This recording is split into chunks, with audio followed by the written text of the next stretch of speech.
They filled television screens every week for decades. They made millions of people laugh, built massive careers, and became some of the most recognizable faces in British entertainment, the kind of performers whose voices and catchphrases became part of the national conversation. But behind the fame, several of these classic TV stars ended their lives with almost nothing to their name, their fortunes gone long before the final credits rolled on their careers. Before we get into their stories, hit subscribe and turn on notifications, because what happened to these 10 performers shows just how fast a fortune can disappear in show business, no matter how big the paycheck once was.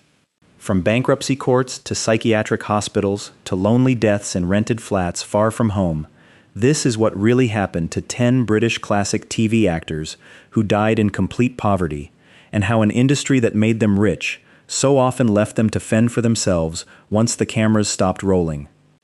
Number 1. Terry Thomas.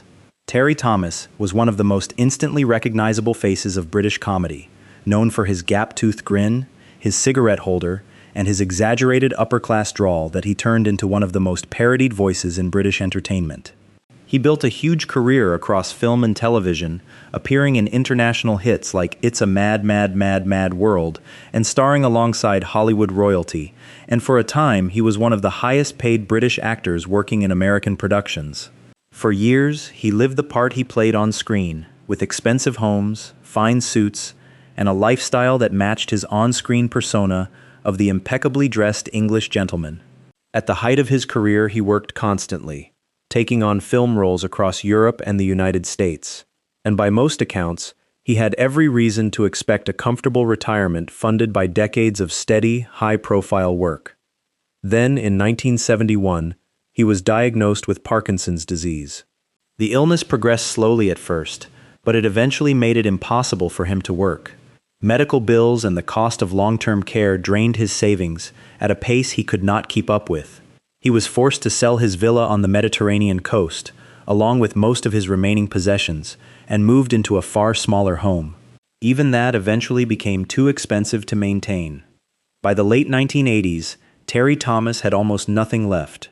Friends and former colleagues in the entertainment industry, shocked to learn how far he had fallen, organized a star-studded benefit gala at London's Café Royal in 1989 to raise money for his care. Fellow performers, including Jack Douglas and several other well-known names from British comedy, donated their time and appeared at the event free of charge, helping raise a sum reported to be somewhere between £51,000 and £75,000, so that a man who had once defined British on-screen elegance could afford basic medical treatment in his final months. He was too unwell to properly enjoy the tribute made in his honor, and by that point he could no longer speak clearly or move without significant assistance. His wife Belinda had devoted herself to his care for years, watching a man once famous for his sharp comic timing and effortless charm slowly lose the ability to control his own body. He died the following year, in 1990, in a nursing home in Godalming, Surrey, having spent his final years in a financial state that stood in stark contrast to the wealthy characters he had spent his career portraying. The gala that friends organized for him raised a substantial sum, but it came too late to change the trajectory of his final years, and it served mainly to cover the basic costs of care that his own savings could no longer provide. Number 2. Hilda Baker. Hilda Baker became a household name playing Nellie Pledge in the sitcom Nearest and Dearest, delivering her catchphrase, "She knows, you know," to millions of viewers week after week during the show's run, and becoming one of the most impersonated comic voices of her era. She had built a genuinely successful career across stage, radio, and television, and by most measures should have been financially comfortable heading into retirement, having earned steady money for well over 2 decades as one of the country's most bankable comic performers. Audiences loved her distinctive delivery, and her ongoing feud-turned-friendship dynamic with her on-screen co-star, and the show ran for years to strong ratings. Instead, her later years turned into a slow and painful decline. In her 60s, she began showing early signs of cognitive impairment. Around the same time, her own chauffeur, a man she had trusted with her personal finances and daily affairs, was found to have stolen a significant amount of money from her over an extended period. By the time investigators tracked him down months later, Only a small fraction of what he had taken, around 45 pounds, was ever recovered, leaving the rest of her savings permanently gone at exactly the moment she needed them most. The rest was simply gone. At 76, she moved into a retirement home for performers as her memory continued to fail. She was eventually diagnosed with Alzheimer's disease, and in 1984 she was moved again, this time into a psychiatric hospital, as her condition worsened, and she could no longer be cared for in a standard residential setting. She died there 2 years later, in 1986, at the age of 81, officially of bronchial pneumonia. Fewer than 10 people attended her funeral, a strikingly small number for a performer whose catchphrases had once been repeated in living rooms across the entire country. Colleagues who had worked alongside her in her prime later spoke of how disorienting it was to watch her decline so completely, both mentally and financially, after decades of steady, well-paid work. A woman who had spent decades making the country laugh died largely forgotten, robbed of both her memory and her money in the same final chapter of her life, with almost nothing left to show for a career that had once made her one of the most quoted comic performers on British television. Number 3. Max Wall. Max Wall built his name on physical comedy, most famously his exaggerated stage walks, which made him one of the most recognizable variety performers in Britain for years. His career went through serious ups and downs, and by the 1960s he had fallen out of the public eye almost entirely, his reputation damaged by a scandal involving the breakdown of his marriage that made tabloid headlines at the time and cost him significant public goodwill. Work dried up almost completely for a stretch, and Wall found himself doing far smaller and less lucrative shows than the ones that had made him famous in the first place. Remarkably, Wall clawed his way back.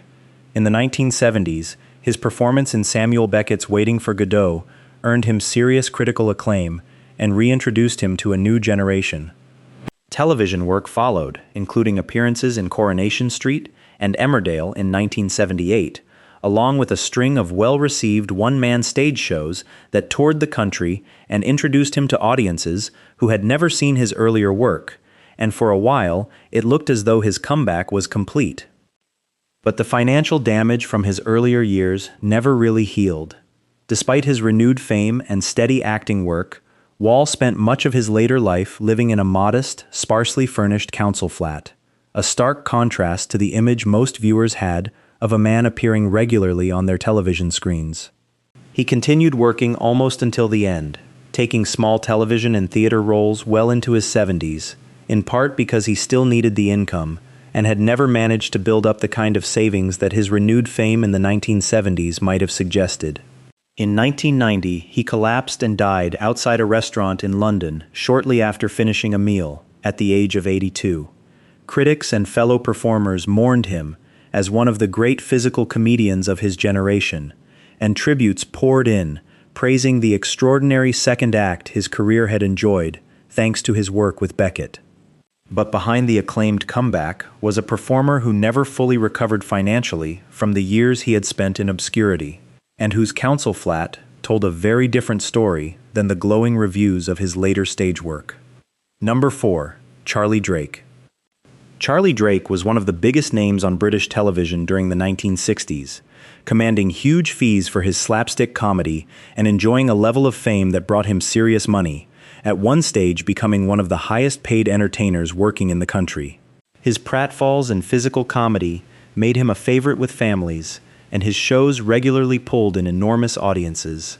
And Drake spent it. He bought a sprawling mansion, filled his garage with expensive cars, purchased a yacht, and at one point owned as many as 14 racehorses, living a lifestyle that looked, from the outside, like it would never run out of money.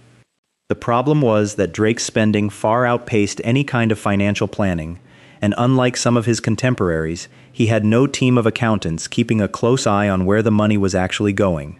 He mismanaged his fortune badly, and eventually found himself facing a massive unpaid tax bill from Her Majesty's Revenue and Customs, a debt that took a serious bite out of whatever remained of his once considerable earnings. Between the racehorses, the yacht, and the general excess, he gambled away most of what he had earned, sometimes quite literally, and by the time his health began to fail, there was very little left to fall back on. In 1995, a serious stroke ended his performing career for good, leaving him partially paralyzed and unable to speak clearly for the rest of his life. The stroke came at a point when his finances were already in serious trouble, and it removed any realistic chance of working his way back to financial stability, since regular performing, the one thing that had always bailed him out of previous financial scrapes, was simply no longer possible for him. With his fortune long gone and his health failing, Drake spent his final years relying on the support of Brinsworth House, a charitable retirement home for entertainment industry veterans that has quietly supported dozens of performers who found themselves in similar circumstances. He died there in 2006 at the age of 80. The man who had once owned a yacht and a stable of 14 racehorses ended his life dependent on the charity of the industry that had made him rich in the first place, a fall from extravagant wealth to reliance on a charitable home that few of his old fans ever fully learned about. Have you ever watched an old clip of a performer like this and wondered what really happened to them after the cameras stopped rolling? It's worth sharing in the comments if you remember watching any of these stars during their heyday. Number 5. Frank Randall. Frank Randall was one of the most popular entertainers to come out of the north of England, drawing huge crowds to his stage shows and finding further fame through a series of successful comedy films built around his rowdy, larger-than-life persona. His act was rough around the edges and unapologetically working class, which made him beloved in the industrial towns where he toured constantly, often several nights a week for years at a stretch. At the height of his career, he was pulling in enormous fees for his performances, rivaling some of the biggest names in British entertainment at the time, and filling theaters that other performers could only dream of selling out. But Randall's personal life was chaotic. He drank heavily, clashed constantly with theater managers and film producers, sometimes walking out of contracts entirely when disputes escalated, and put his trust in advisors who did not manage his finances responsibly, some of whom were later accused of taking advantage of his difficult temperament to their own benefit. The money that came in rarely stayed for long, spent on drink, legal disputes, and an increasingly extravagant lifestyle, and the excess eventually caught up with him. In 1955, he was declared bankrupt, a stunning fall for a man who had once been one of the country's highest-paid performers. His health, already damaged by years of heavy drinking and the physically demanding touring schedule he had kept up for most of his adult life, continued to decline steadily in the years following his bankruptcy. He died just 2 years later, in 1957, at the age of 60, largely forgotten by an industry that had once built entire film productions around his name and his box office draw. His decline had been so steep that many of the theater owners and studio executives who had profited from his earlier popularity had already moved on to other stars by the time news of his death reached them.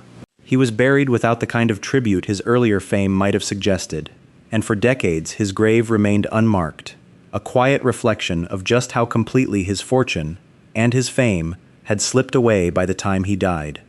It would take many years, and the efforts of fans who remembered his films fondly, before his final resting place was properly recognized at all. Number 6. Johnny Carroll.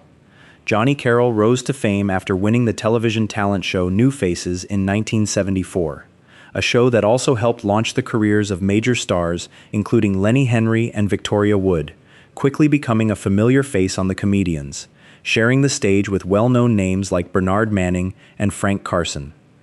At his peak, in the mid-1970s, Carroll was commanding around £1,000 a week for live appearances, a substantial sum at the time, enough to fund a plush home in Hampstead, London, and to establish himself as a genuine star of British light entertainment. But as television tastes shifted, and The Comedians eventually came to an end, Carroll's career began a steep decline. His personal life fell apart alongside his professional one, and the years that followed brought one setback after another.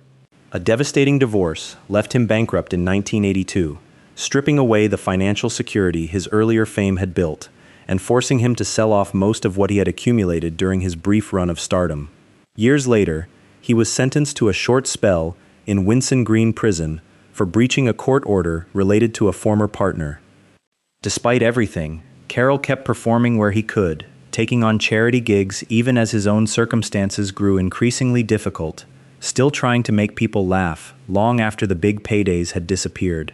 In later interviews, he spoke candidly, and without much self-pity, about how far his life had fallen from the heights of his comedian's years, describing broken relationships, financial collapse, and a stretch in prison as the low points of a career that had once seemed absolutely unstoppable to him and everyone around him. He lived out his later years far from the plush Hampstead home of his glory days, in a modest house in the Kings Norton area of Birmingham, largely out of the public eye.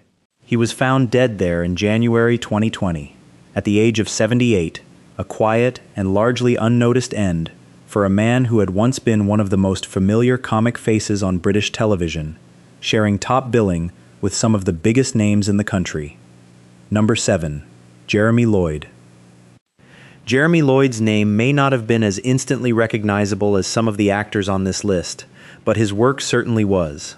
Alongside David Croft, he co-created two of the most beloved and widely repeated sitcoms in British television history, Are You Being Served? And Allo, shows that have been rerun around the world for decades and continue to be broadcast on channels internationally to this day, introducing his writing to entirely new generations of viewers long after it first aired.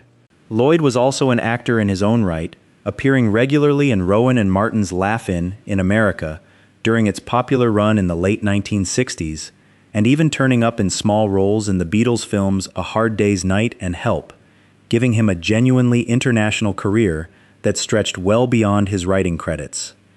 Given how enormously successful and enduring his shows became, it would be reasonable to assume Lloyd spent his final years financially secure, quietly collecting royalties from decades of reruns. The reality was very different. When he died of pneumonia in December 2014, at the age of 84, his estate was recorded with a gross value of just over £59,000. Once his outstanding debts were settled, that figure fell to nothing at all. The man responsible for creating two of the most repeated, most profitable sitcoms in British broadcasting history died with an estate worth precisely zero. Those close to him later suggested that the way his contracts had been structured decades earlier meant he never received the kind of ongoing royalty income that many assumed came automatically with shows that successful, and that later financial decisions compounded the shortfall rather than solving it. It stands as one of the starkest examples on this list of just how disconnected a show's success can be from the financial security of the person who actually helped create it, and a reminder that being responsible for a beloved, endlessly repeated program is no guarantee of a comfortable retirement. Number 8. Warren Clarke. Warren Clarke spent 5 decades working consistently in British film and television, appearing in everything from A Clockwork Orange early in his career to a long list of television dramas that made him one of the most reliable and recognizable character actors of his generation, most notably starring for over a decade as the gruff detective in Dalziel and Pascoe. His final screen role came in the BBC's costume drama Poldark, playing Charles Poldark, with his character's death scene airing after Clarke himself had already passed away, an eerie coincidence that was widely noted by viewers and critics at the time. Throughout his long career, Clarke was consistently vocal, in interviews and in public appearances, about how poorly BBC actors were compensated relative to the size of the audiences their shows reached. He once explained that actors would go without payment for months at a time while working on a production, since the BBC did not pay until after the first studio recording was complete. The financial strain became personal too. His wife Michelle once had to sell her own engagement ring simply to help cover household bills during a lean stretch. Clarke also lost a significant sum of money after investing in the 2013 film The Numbers Station, a thriller starring John Cusack that flopped commercially on release and never recouped its budget, taking a chunk of Clarke's personal savings down with it.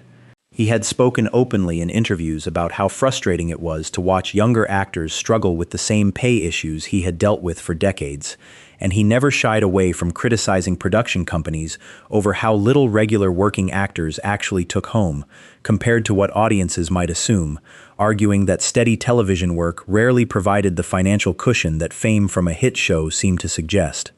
When he died in his sleep in November 2014 at the age of 67, following a brief illness, his estate was valued at just £13,056. After his outstanding debts were accounted for, that already modest figure was wiped down to nil. A familiar face on British television for half a century, recognized instantly by millions of viewers for his gruff detective role, left behind essentially nothing once the paperwork was settled. Number 9. Ewan McIntosh. Ewan McIntosh became internationally known for playing Keith Bishop in the original British version of The Office, one of the most influential and widely adored comedies in television history, a show that launched careers, including those of Ricky Gervais and Martin Freeman, and reshaped how sitcoms were made around the world, inspiring numerous international adaptations. But for McIntosh, the fame that came with the role never translated into lasting financial stability, despite the show's massive and lasting cultural footprint.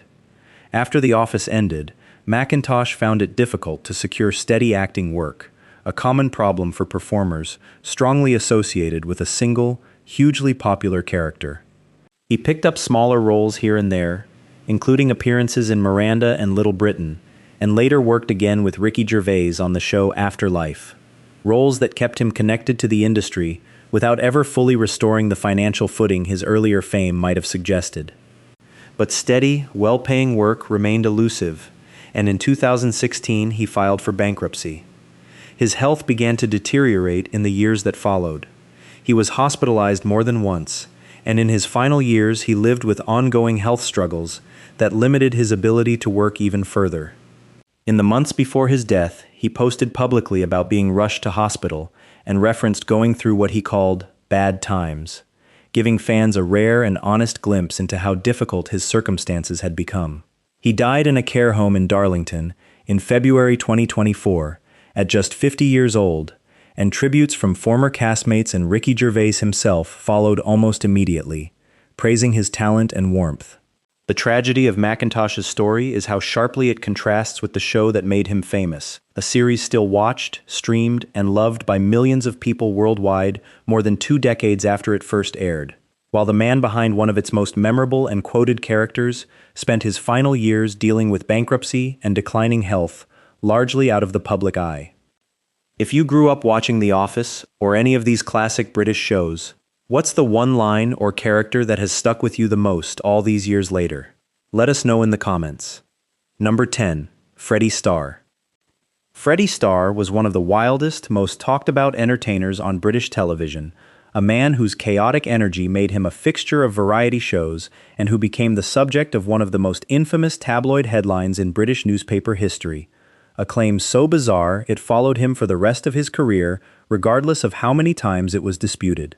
At his peak, Starr earned enormous sums of money through television specials, live tours, and constant media appearances, enough to own several Rolls-Royces and a 5-bedroom house complete with a swimming pool, living the kind of lifestyle that seemed to confirm his status as one of the country's top-earning entertainers. But Starr's finances were never stable. He had actually been declared bankrupt once before, all the way back in 1969, early in his career, though he recovered from that setback within a few years, and went on to rebuild a considerable fortune during his most successful years in the 1970s and 1980s, when he was among the most in-demand entertainers on British television. His second collapse, decades later, was far more devastating and far more permanent. In his final years, Starr was hit with a legal bill of nearly £1 million after losing a court case tied to allegations from decades earlier.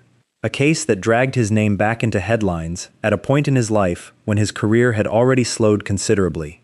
Rather than pay the costs he was ordered to cover, he liquidated what assets he had left and fled to Spain in 2015, where he was declared bankrupt once again, effectively starting over from nothing in a foreign country, at an age when most performers were long since retired comfortably.